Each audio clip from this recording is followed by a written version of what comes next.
senin sıyratın min bilmelerim kimde baktın yürekten çek yerin ayrı suratın söyleyen bolsam bağışla beni yürekten çek yerin ayrı suratın söyleyen bolsam bağışla beni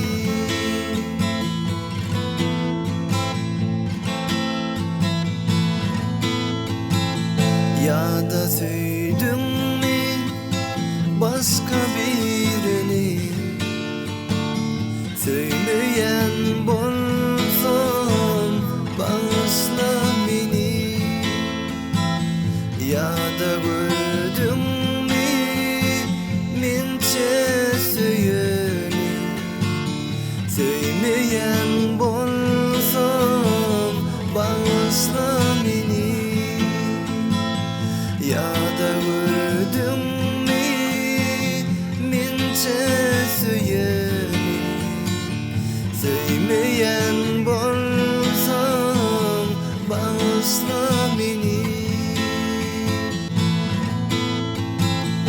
aşık olun aydır min bir binne gönlüm mende bolmasa onu ol kimde ya da gördün mü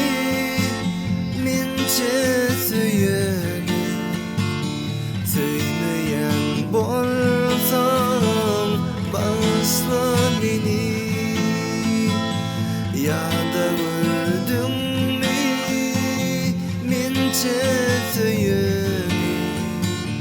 söyleyen bolsam bağışla beni söyleyen bolsam